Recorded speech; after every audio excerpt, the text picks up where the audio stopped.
Le Sequana est un paquebot mixte de 138 mètres de long, coulé le 8 juin 1917 au large de l'île Dieu par une torpille allemande. Il avait à son bord 665 personnes, dont 400 tirailleurs sénégalais en partance pour le front. 198 d'entre eux périront. L'essentiel des tirailleurs venait de la Haute-Volta. Sur un corps repêché et enterré à l'île Dieu, la plaquette indiquait un nom, Da Yaboué. Da Yaboué. Et dans la présentation que j'ai faite tout à l'heure, c'est le seul nom que j'ai cité. Je n'ai pas parlé ni des capitaines, ni de personne. Le seul nom, c'est le nom de ce tirailleur qui a été porté en terre de l'île-Dieu, Da Yaboué. Pour moi, c'est un symbole. C'est vraiment le nom de chez vous.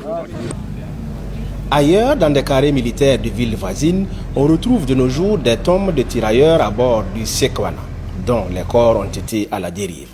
Rawende Kabore, Douaga Karambera, Bila Gigma, Bila Zango, Kolube Nyambero, Yemdaogo Karambega, Tendaogo Widraogo, Tenwaga Zungrana, etc., etc. Le drame du Sequana est un drame méconnu, mais que les autorités de l'île Dieu ont voulu porter à la lumière du jour. On résume trop souvent dans la mémoire collective en France la guerre de 14 sur les champs de bataille de la Somme ou de Verdun.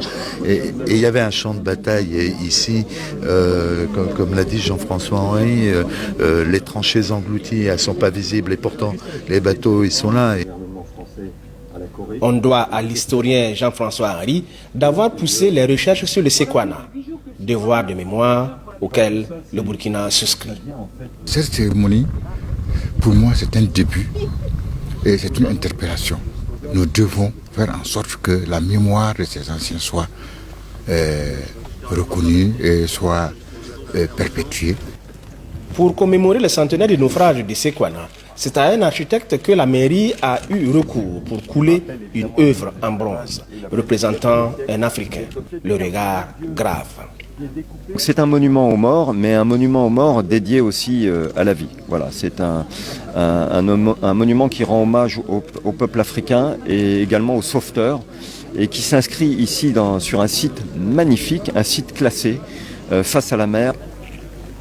L'histoire du Sequana indique une justice à rendre, ne serait-ce que symboliquement, à la mémoire des tirailleurs disparus. Ce n'est que justice aujourd'hui que de reconnaître cette contribution-là et véritablement je remercie le maire de l'île Dieu pour y avoir pensé. Éviter le naufrage des mémoires, tant qu'elle sera inaltérable, cette stèle sur les côtes de l'île Dieu est comme un bout de terre de Haute-Volta en territoire français qui rappelle une dette, du moins un devoir de reconnaissance envers l'Afrique.